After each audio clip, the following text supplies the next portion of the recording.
Thank you for listening today on Revealing Wholeness, sponsored by Infinity Whole Health. Check out our website at infinityWholeHealth.com, where we are revealing the eternal in each individual, the infinite in the individual. The creativity is made manifest. Limitation is let go. Now, here's your host, Dr. Troy Munson. Hello, I'm Dr. Troy Munson, and today we're going to talk about fats. Now, last time we talked about, I went on a rant because I was talking about cows. Yes, cows and skim milk. Yep. Oh, what a rant, yeah. And how we believe that non-fat milk or skim milk is actually going to be healthy for the human body. And nothing could be further from the truth. Most milk, if we buy whole milk in the store, we're going to see that it's like 3.5, 3.75% fat. But a good, healthy cow, if they are grass-fed and they're in the top peak health and well taken care of, they're going to produce 8%, sometimes more than that in their milk.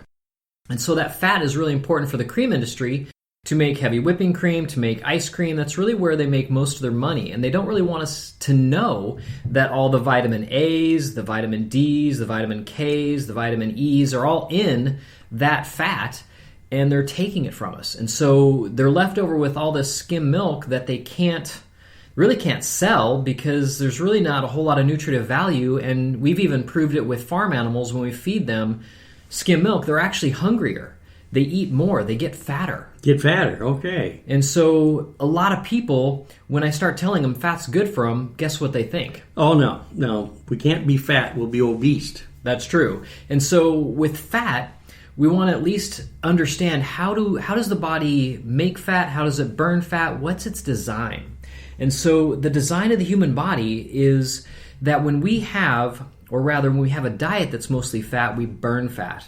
If we have a diet that's mostly carbohydrates or breads, pastas, sugars, sweets, all these foods that tend to be in our diet or our society by and large. I'm next to a bakery, for crying out loud. Oh, well, yeah. So we have all this access to these foods all the time, and when we eat grains, we're spiking blood sugar. The body, when we spike blood sugar, it's trying to crash that blood sugar with insulin. So in the presence of insulin, our body knows not to burn fat. Think about it this way. If I have a lot of sugar to burn off my body, and if I'm going to burn fat, what do I have to do to burn that fat? Well, I've got to take that fat, put it in my liver. The liver converts it to sugar, puts it back in the blood so I can burn it. I see. So if I have high sugar already, do I need more sugar in my blood? Well, I would not. Yeah, I don't know. No. That's a good question there. So we would need more sugar. So in the presence of insulin, our body now shuts down fat burning. So if we begin to pull back on the grains and the sugars in our diet and eat fat that's actually more healthy for us, we'll actually feel more sated, or rather, I don't feel hungry anymore. We feel more comfortable. We eat less. We have less calories. And the less calories we run through our body, there's a huge thought system out there that we know that the one thing that we have linked to longevity and people living a long time, and there's only one thing that's ever been linked, is caloric restriction. Oh. Think about that. The less we eat, the less enzymatic activities and burning we're doing in the human body, the less damaging the human body. To run a lot of chemical reactions through a human body damages it. Oh. So go ahead. So when we discuss that or break it down, then it's very important to have the fats, and the body has a way of solving the problems as far as obtaining the fats. Yep, and that's true because we store fat really well. We don't store sugar well. So I want to encourage everybody out there that it sounds weird, but the higher fat content in your diet, the better your diet, as long as the carbs remain low. So if we look at steak, people ask me, I did a talk today, they asked me, should I eat all the fat on the steak? Yes, if. And that's a big if, because that if is, if that cow or elk or bison or whatever it is, the fat that you're eating, even a turkey for Thanksgiving or chicken, as long as that animal is not grain-fed, but rather forages, eats its natural stuff like chickens eating bugs and things of that nature, and things out of your garden, that you didn't eat or whatever, or your cow is eating grass, bison eating grass, elk, deer eating leaves and grass and bark and whatever they eat, you're going to taste their meat and it's going to taste more gamey, and that gamey taste is the omega-3 fats.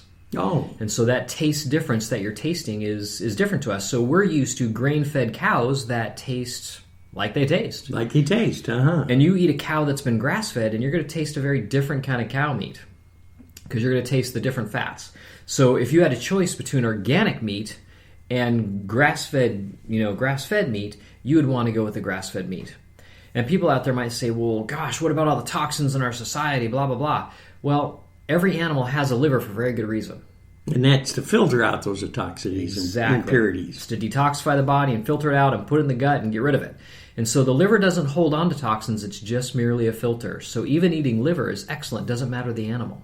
Oh, interesting. As long as that liver's not diseased, it's very good for you. So when we now do this, you're going to have to watch each meal. I need to make sure that I'm either eliminating fats from a meal if I'm going to do carbs, or if I'm not going to do carbs this meal, then I can be heavy on fats. That's what you're really looking at meal to meal. So let's say I get up and I have eggs and bacon and I saute vegetables in my eggs and I make an omelet, and I've obeyed that. I can use real butter. I can even have heavy whipping cream as a dessert for breakfast if I wanted to. Wow. Because it's just fat. So I've got butter, I've got the fat in the eggs, I've got the fat on the bacon. The vegetables are fine because those are less carb or less glycemic index or less glycemic rich, and so it's okay to do most vegetables. The only vegetable I wouldn't necessarily do with an omelet and bacon would be something like potatoes, which we'll typically do as hash browns. Right. So you could even do sweet potatoes. Sweet potatoes are very good. Yeah, but you could do something like, finely chopped up broccoli, onions, Brussels sprouts, beets. I mean, all those things go well with eggs in my opinion, but I'm used to that kind of stuff. So let's say for lunch we move in and say, hey, I want a sandwich. Okay, well, if you're going to do a sandwich with bread, you're going to want a meat that is more low fat, so maybe a chicken breast. All the vegetables, you're going to want to stay away from the things like mayonnaise that are going to be more oil. You're going to want to use things like mustard, maybe a little ketchup, and you'd be okay with that particular meal. For dinner, let's say you're going to do a steak and salad. The steak maybe has a lot of fat on it. You're going to eat it. And so I could do an oil and vinaigrette dressing rather than something more sugary like a Thousand Island, per se. So those are the things that you want to start thinking about. What am I going to do with my fats or carbs this meal, and dividing them out and not combining them? That will then produce the fat burning you're looking for and not fat storage that we're not looking for. So I hope that helps kind of clear the water on fats. Thanks for listening. If you have any questions or comments, you can reach Dr. Munson at 360-893-8586 or email him at chiroman@dr.com. That's chiroman@dr.com. Check out our current workshop schedule on Facebook at Infinity Whole Health.